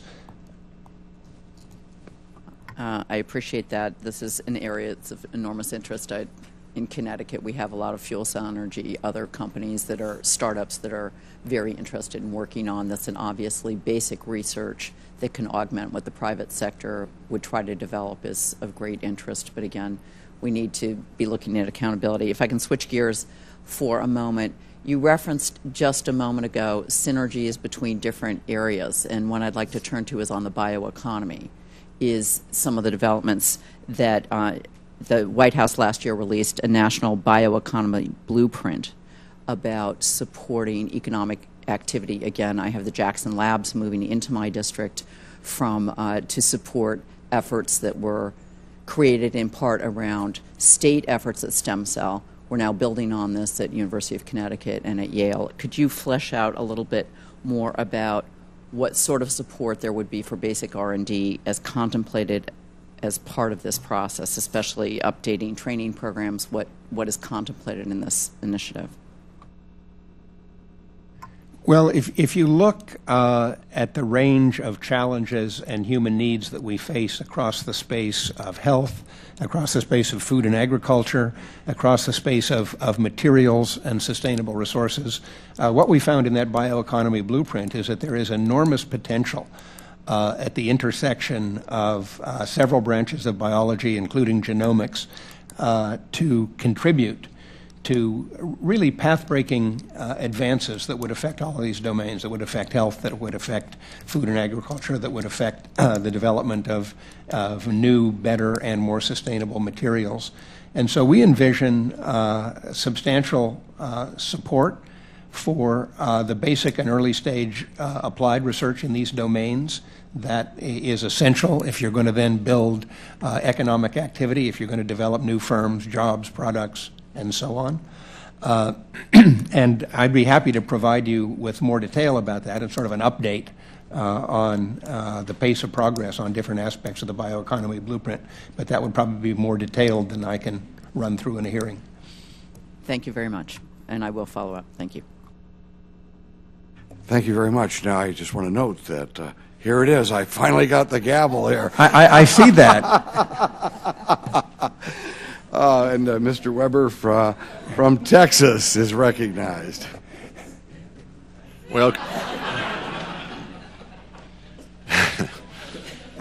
well, congratulations. Dr. Holdren, in your exchange with Congressman Posey regarding his questionable studies, money was taxpayer dollars spent analyzing picture of animals in National Geographic, and he named a couple of studies here over in China's dairy industry. You literally made the comment, I wrote it down, that it was a dangerous thing for Congress or anybody else to specify funding in research. Do you recall that? Certainly what I meant to say, Congressman, was to try to micromanage funding in basic research outside the peer review process. The peer review process is the backbone of our basic research enterprise, and we've done very well with it. That doesn't say it never makes mistakes, but I think it's better than any alternative, including me or you, trying to determine what is good basic research in fields not our own. You went on to say that it was the responsibility of government to fund basic research in those comments. Absolutely. I have a question about that. Can you give me the constitutional basis for that? There are lots of things that we do that are not explicitly set forth in the Constitution. The responsibility of government, in the judgment of many anyway, is to carry out those activities in the interest of society that the private sector is unlikely to carry out for reasons that we understand. Basic research, we know. Let me give you Article 1, Section 8. The 8th enumeration out of 18 of them says Congress is to promote the progress of science and useful arts by securing for limited times to authors and inventors the exclusive right to their respective writings and discoveries, which would sound like patents. It would. So I would like for us, from a policy standpoint, to dispel the idea that somehow we've got to fund all these studies and that Congress shouldn't be, in your words, micromanaging at this various level, this very low level, all of these types of studies. And I'll go back to Mr. Schweikert's comments about he'll build you a model that says it's exactly the wrong thing to put everybody in a room and say that we ought to decide exactly what trends we ought to follow, because we're in a budget crisis now, in my opinion, because we've just said, look, we can research anything we want, we can fund studies to do anything we want, whether they're the dairy habits over in China or no matter what they are. So I just want to make sure that from an agency standpoint, you being one of the leaders in the agency, I hope that y'all have an attitude and understanding that it is Congress's purview to get involved in this, and it is our responsibility to make sure that we spend American taxpayer dollars properly and correctly and wisely. And that just kind of bothered me when you said that. Let me get down to a specific question. Gasoline prices and regulations. As you know, the EPA has recently proposed new gasoline regulations, the Tier 3 level. I'm sure you're familiar with that. That could, in fact, cause gas prices to raise by 10 cents on the gallon and caused multiple oil companies to close, multiple refineries to close. Even though the EPA did not complete a congressionally mandated study, here we are talking about Congress getting involved, on whether those rules were even necessary. So being an advisor to the President, Dr. Holdren, can you tell us what specific provisions in the President's budget will help reduce gas prices this year and get America, I'm going to have a couple of questions for you, and get some relief at the gas pump and help those who are hurting, working families? What specific provisions in his budget have you recommended? And secondly, do you agree that regulations of those type result in higher joblessness and higher energy costs, which in fact impact Americans' health negatively? A lot of worry. They can't have the kind of health checkups, the preventive maintenance, if you will, that they need. So what specifically have you seen or proposed in the President's budget to help alleviate some of those higher fuel costs? And do you agree that those kinds of EPA regulations actually negatively impact Americans' health? That's a multi-part question. Let me first say I am very well aware that Congress is responsible for determining the levels of funding across the entire government. I would never dream of disputing that. Okay. My previous point was about whether it was valuable for Congress at a very fine level of detail to try to substitute for the peer review process in individual grant making. There's no question that Congress determines how much money NSF gets. Congress can determine how much of that goes to social and behavioral sciences. We've established that, but we are running out of time, so please go on to the other two questions. And again, but I don't want to be misunderstood on that point. Secondly, with respect to EPA regulations, with respect to the recent proposals, there are real differences of opinion as to what the impact on the price of gasoline would be. Some people have said 1 cent, some people have said 9 cents, and there needs to be more analysis to determine what that would be. I do not accept the general proposition that EPA regulations cause adverse impacts on the American population's health. We work very hard. EPA works hard. We work hard in the administration reviewing their proposed regulations to ensure that the opposite is true. If their regulations, Dr. Holdren, cause joblessness, that does not have an adverse effect on Americans. If their regulations did cause joblessness, that would have an adverse effect. However, in many cases, regulations create new jobs even while impacting jobs in another sector. And in fact, any intervention the government makes tends to add jobs some places, cut jobs other places. You have to do a very careful analysis of the net effects before you conclude that a regulation has cost American jobs. And of course, the aim of the regulation is to reduce air pollution, which we know adversely impacts the health of Americans, increases our national health care costs, and is devoutly to be reduced if we can do so in a cost-effective manner. And that's, gentlemen, I'd love to discuss more, and I'm sorry, Mr. Chairman, I've gone over my time, but I yield back. Thank you. All right. We next have Ms. Donamici from Oregon. Thank you very much, Mr. Chairman. Dr. Holdren, thank you for your testimony. Another encouraging aspect of the President's budget that you pointed to in your testimony is a focus on manufacturing innovation, particularly through partnerships between universities, community colleges, and the private sector. In my state of Oregon, we have the Oregon Nanoscience and Microtechnologies Institute, also known as ONAMI, where the University of Oregon, Portland State University, Oregon State University, and other public and private sector partners collaborate to bring innovative ideas to the marketplace. Also important in Oregon are the manufacturing extension partnerships, or MEPs, that you mentioned in your testimony. I recently met with a business that received about $50,000 in MEP funds in partnership with the Oregon MEP. They used that funding to hire 11 new workers who each earn about $60,000. So in this kind of situation, the federal government sees a quick return on its investment through tax revenues from these new jobs and from a small company experiencing meaningful growth. So can you talk about the multiplier effect that these types of partnerships, which leverage public funds by pairing them with private funds, have in the context of the federal budget, and how significant are these programs when we're facing severe budgetary constraints? Well, I'd start by saying that the great merit of partnerships is to leverage government funds, combining them with private sector funds and in some cases with philanthropic funds to get a much larger impact than the government could ever do alone. But even more important than that is the leveraging of insight, of the combination of the kinds of insights that reside in the private sector with the kinds of capabilities and insights that reside in national laboratories and in government-funded research universities. We have been promoting these kinds of partnerships across a wide range of activities, ranging from STEM education, where we have the Educate to Innovate initiative that raised $750 million in private and philanthropic money, in part to bring practicing scientists, mathematicians, and engineers into classrooms to work with teachers to improve curriculum and to provide role models. But we're also seeing a lot of success in the domains that you discussed, including particularly enabling small business to have access to facilities that enable them to develop new products and services that they would never be able to develop if they didn't have access to these facilities that they're too small to afford on their own.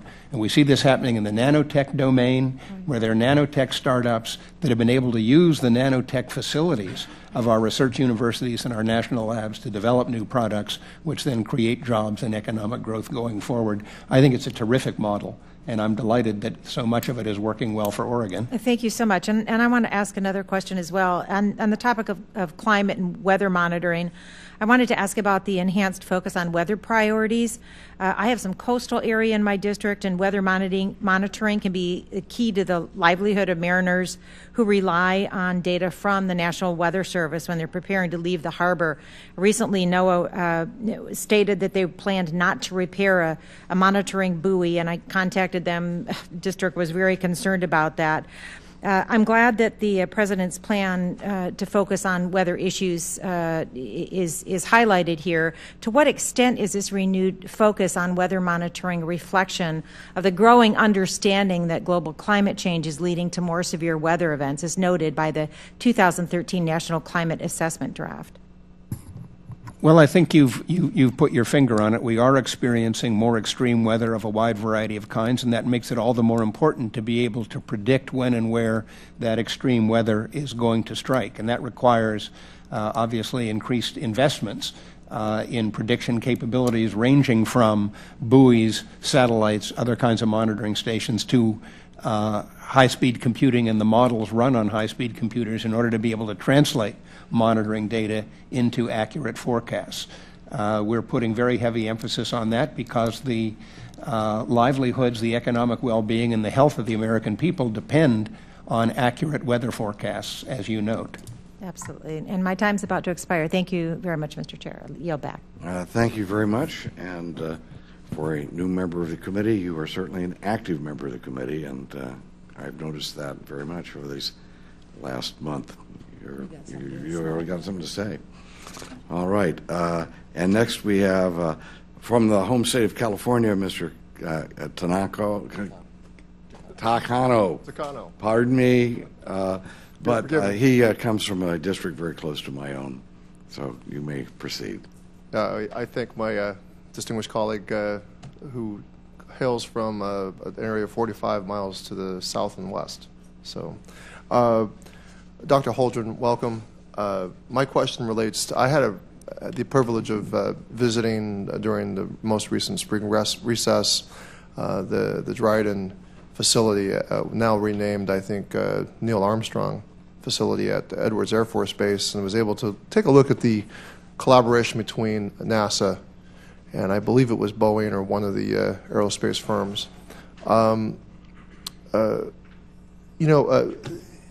lot of talk about the involvement of government and private industry in manufacturing, but there was some research jointly being done on a new type of aircraft, and there's some promise of this aircraft being significantly more fuel efficient.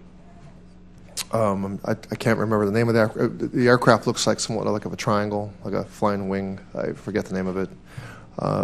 But can you just comment on how critical this sort of joint research with between industry and NASA has been to development of our aerospace industry in this country and keeping it ahead? The short answer is that NASA's work in the aeronautics domain and its partnerships with the private sector have been extremely important. A striking thing that few people are aware of is that the fuel economy of jet airliners has improved by an enormous factor over the last 35 years.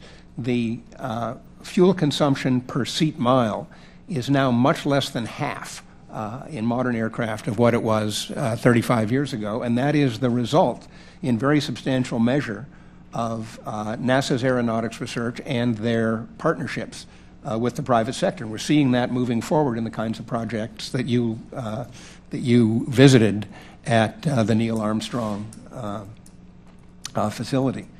I said before that we need to be very careful when we think about NASA's budget and imagine that the only element of NASA's budget that matters is human space exploration or robotic probes or space telescopes. Those are all enormously important, and we support them, and we support them to the extent that our overall budget permits. But it would be a big mistake to allow NASA's programs in aeronautics to wither. It would be a big mistake to allow NASA's programs in Earth observation to wither. Dr. Holdren, if I'm not mistaken, and this may be not either one of our areas, but it seems to me that the building of large commercial aircraft is an important part of America's balance of trade. It is a major export for us. And it seems to me that there's been an intricate interlocking between government and industry, and I see some of my colleagues on the other side of the aisle often criticizing the government for being involved in picking winners and losers in the domain of, say, alternative energy. But this seems to be an example that that all Americans would agree has been very vital. I'm struck that the aeronautics budget is a very small part of the overall NASA budget. Is there any thought that the administration might want to increase this budget line?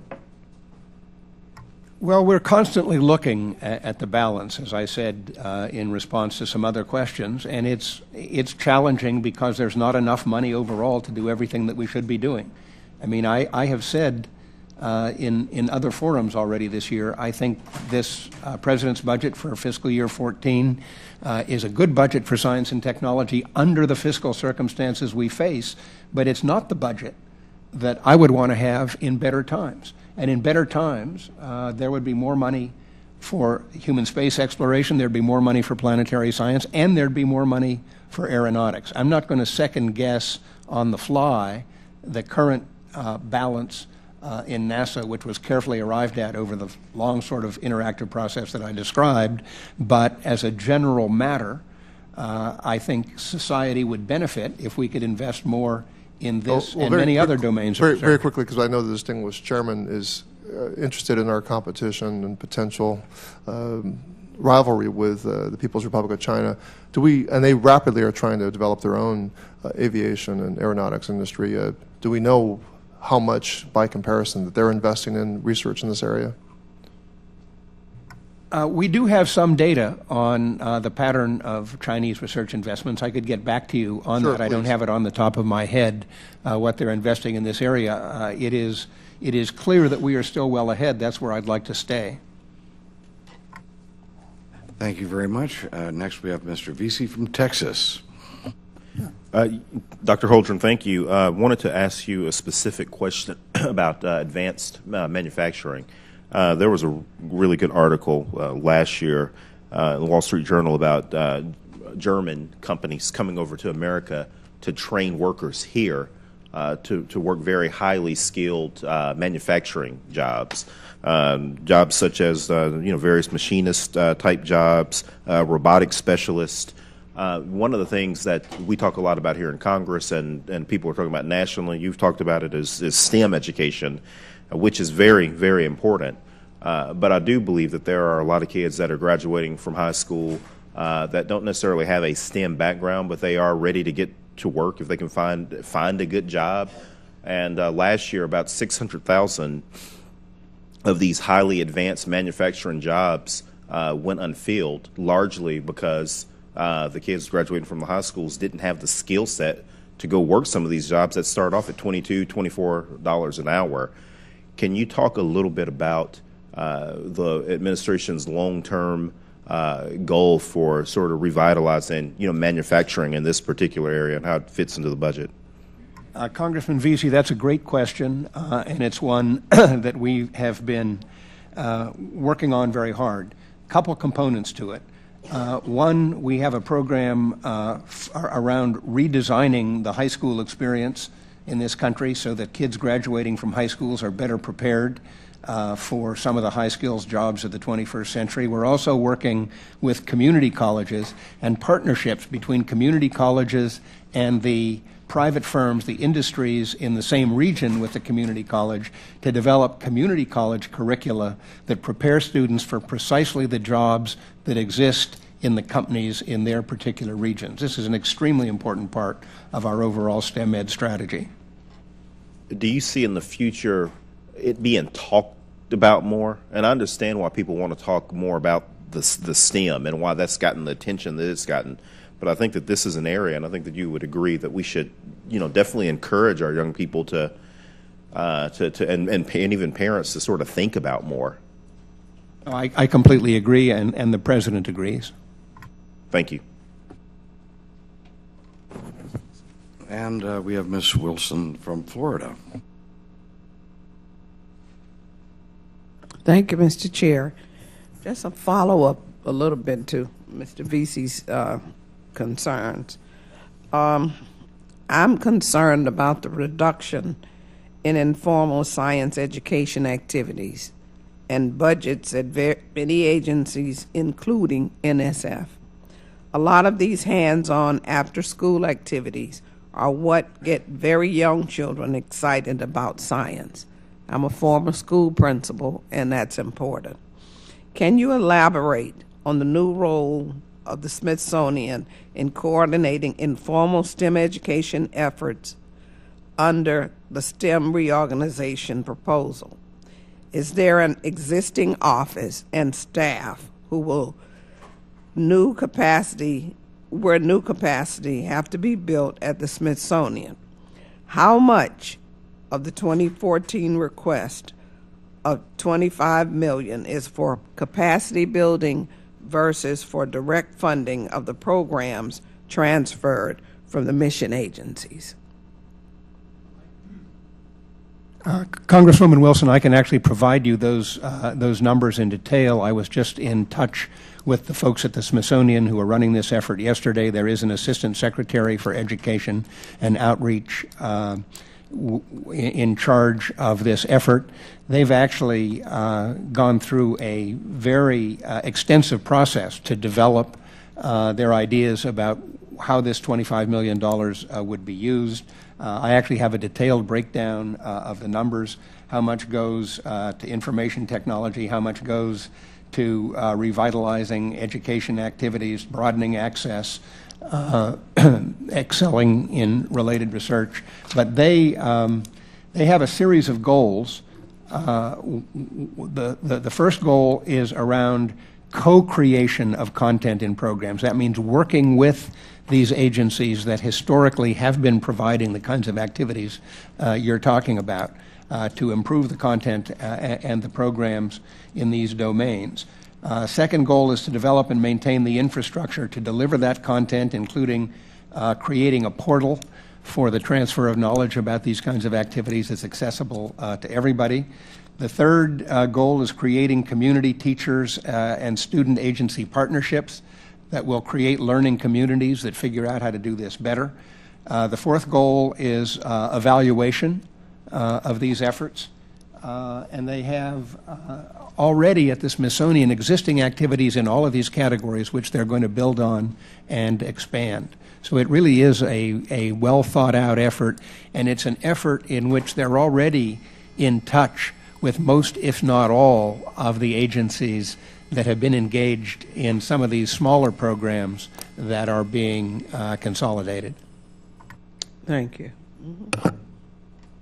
Well, thank you very much. And first of all, I'd like to thank Dr. Holdren for his valuable testimony. And the members have asked some questions. We are hopeful that they will be, some of the requests will be complied with in writing, and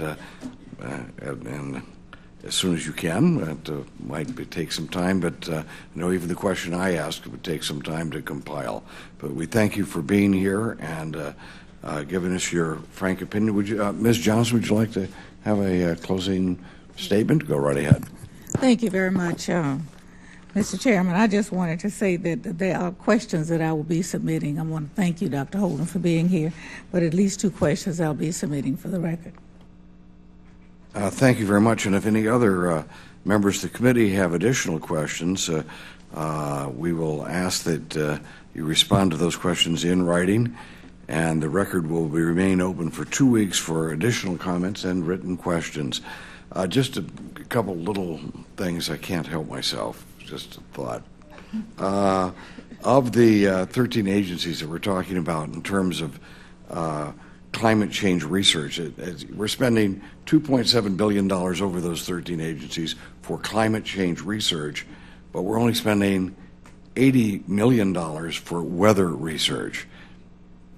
Just a thought. I mean, okay. The other thing is that many of us are concerned that peer review, and Eisenhower warned us about this in his farewell address, that peer review in the science community can become click review, and that we have in academia, and I know when Henry Kissinger was asked about how horrible the spirit and the spirit of beating down your opponent was in politics, he said, well, it's nothing like academia.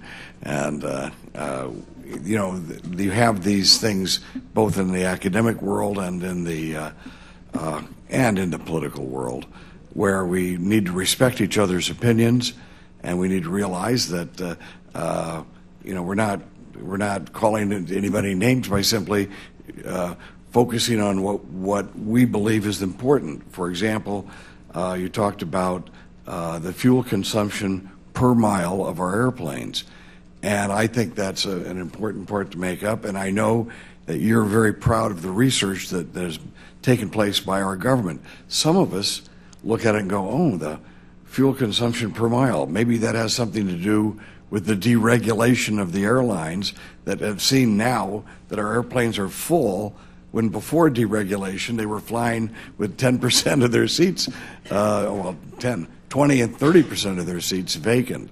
So it all depends on how you're looking at something, but both sides are right, obviously. Both sides have an assessment. Our airlines are becoming more efficient. And so anyway, I want to thank you for presenting your side and the administration's side of this, and your answers have been enlightening and provocative. And with that, I say that this hearing is adjourned.